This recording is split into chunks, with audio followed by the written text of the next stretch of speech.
Hello guys, so ayan, bumili si boss ng maraming mangosteen. Ang dami po.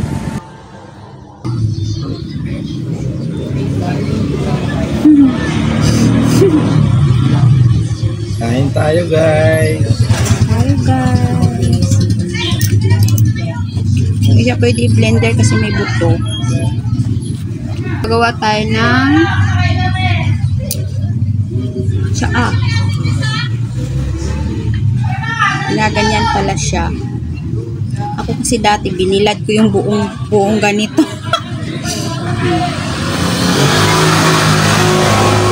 Pag pala sariwa, malambot pa lang, pwede natin siyang ganyanin.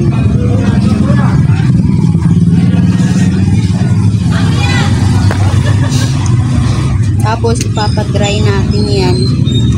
Titingnan natin kung anong gagawin natin dyan, kung pwede siyang gawing powder or ilalaga lang. Kasi pag naka-powder siya, pwede mo na lang siyang buhusan. Mas madaling buhusan ng mainit na tubig pag gusto mo uminom. Pag naman buo, parang ibababad mo pa siya sa medyo matagal. Ayan.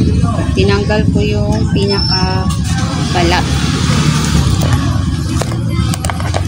Ayan na siya. Kailangan maliit. Kasi tatry namin i-blender to. Kasi pag na-dry na to, medyo matigas to siya. Baka mag-aaway sila ng blender ko. Pero sabi ni boss, gamitin din namin yung isang klaseng blender. Kasi ayaw kong masira yung blender ko na yun. Ayan, tatanggalin lang yung pinakamatigas na balat. Try natin. Kasi sabi nila mas healthy daw itong gawing tsaa. Dati yung ginagawa kong tsaa yung malunggay. Pinapadry ko rin siya tapos pinapowder. Ito naman ngayon ang itry natin.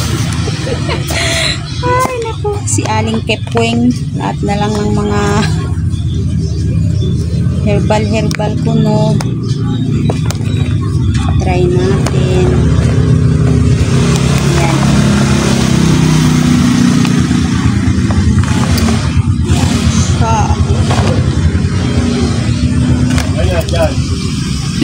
Kain po tayo ng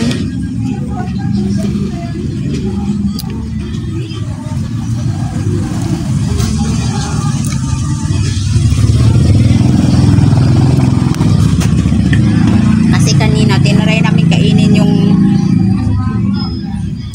ganto, sobrang pait. Ayan yun, mapakla, sobrang mapakla.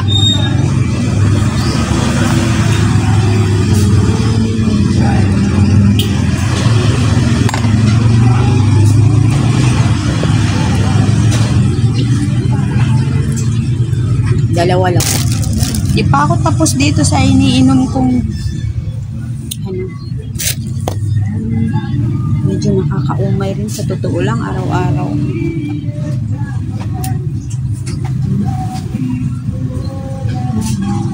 Sa umaga, barley lang talaga iniinom ko, tapos ito. Tapos pagka gusto ko na kumain ng kanin, ganun.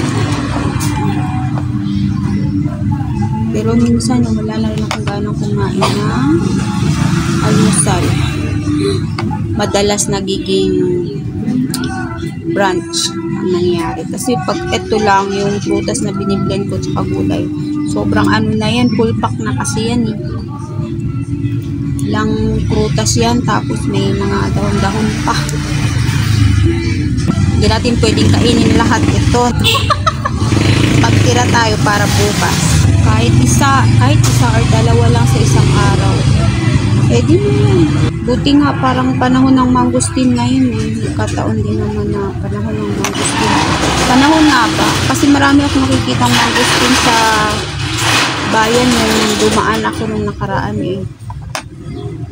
Kaya sabi ko siguro panahon ng mangosteen ngayon. So kanina pumunta si boss sa bayan. Ayan. Bumili siya. Tsaka may kasama tong guyabano. Meron siyang guyabano. lagayan ko ng prutas. Parang laging New Year tsaka Pasko. Pag si boss ang namili kasi, maramihan yan pagka bumibili. Ito pa, marami pa, mga pang ilang araw pa to. At ito na po, meron na tayong natuyo, no? May na-dry na tayong mangosteen. So, gagawa na po tayo ng tsaa. Tingnan po natin kung anong lasa nito. Ayan. Tatakpan natin siya ng mga 5 minutes. Wow, ang sarap niya. Para kang naglagay ng lemon sa tsaa.